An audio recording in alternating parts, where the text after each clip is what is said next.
حي على الفلاح.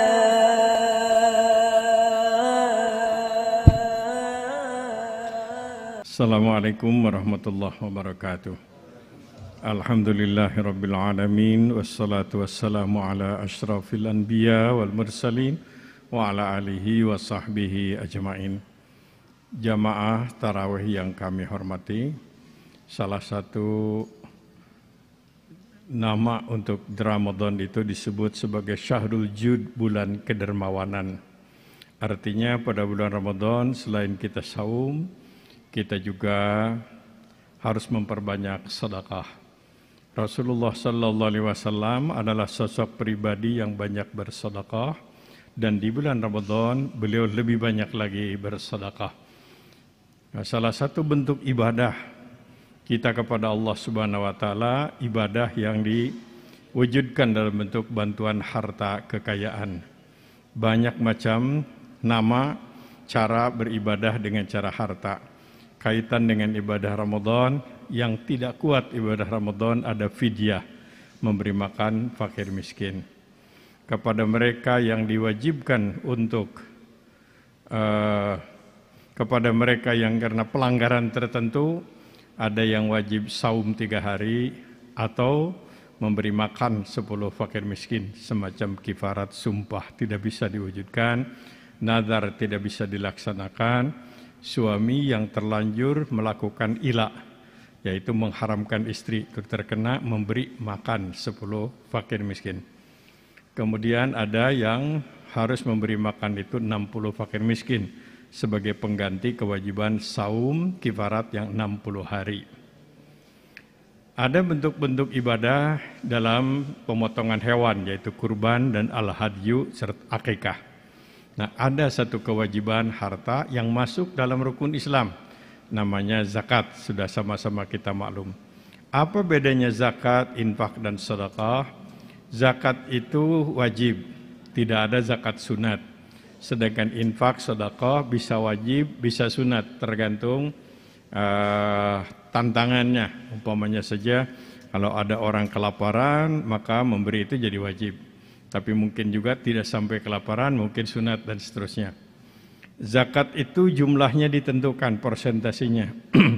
Ada yang 2,5%, ada yang 5%, ada yang 10%, ada yang 20%. Sedangkan infak dan sedekah persentasinya tidak ada. Tergantung kemampuan, kemauan, dan tentu saja keperluan. Bisa lebih besar, bisa lebih kecil. Nah, di antara ibadah harta yang persentasinya ditentukan, kemudian jumlah kekayaannya juga ditentukan, lantas waktunya ditentukan, mustahiknya ditentukan, itulah zakat.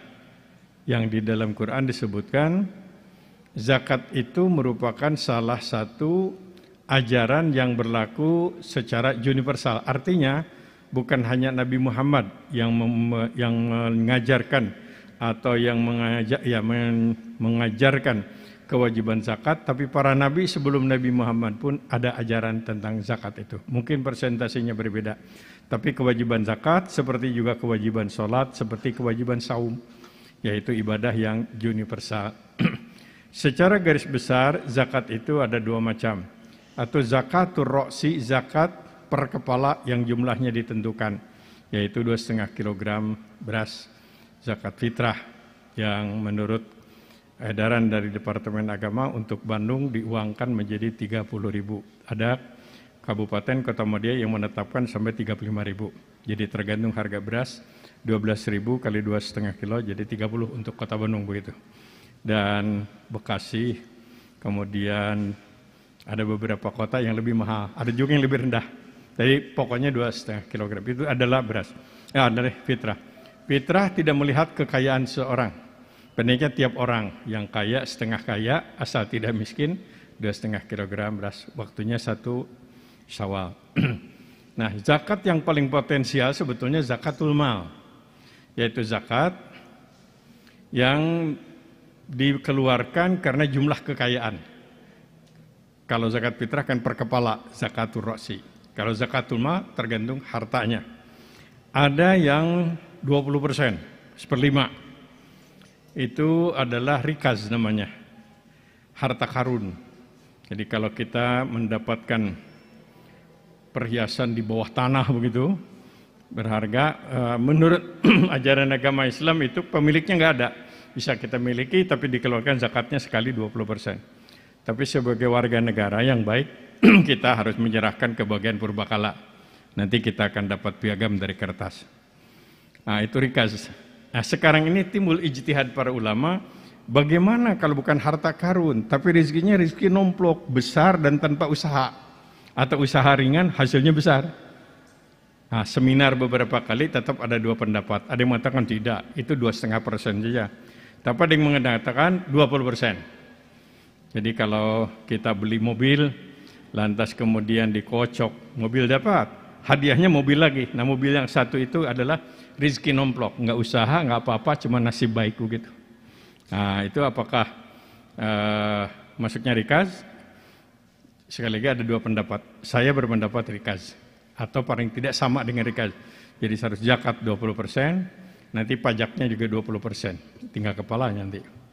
Nah itu adalah rikaz, jarang terjadi di kita, tapi itu ada ketentuannya. Yang kedua yang 10%, yaitu pertanian tada hujan. Jadi di sebuah daerah yang tidak ada daerah terbuka, tinggal ditaburkannya benih padi begitu, panen. Tidak pakai macam-macam biaya air, pengairan dan lain-lain, itu 10%. Tapi kalau kayak dikit sawah biasa, ada biaya untuk biaya pupuk, biaya segala macam, itu 5% setiap panen. Bagaimana pertanian lain disamakan?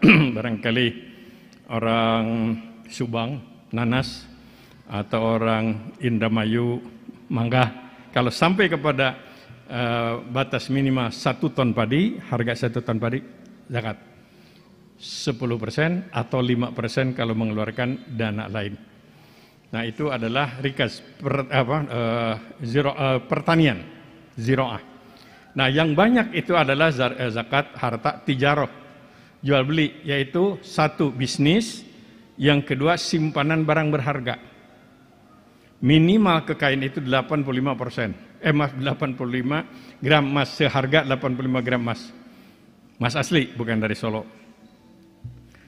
Nah, jadi kalau kita bisnis modalnya, jumlahnya dihitung sama dengan 85 gram emas, harus dihitung. Tanggal 1 Muharram, saya investasi, katakanlah 100 juta.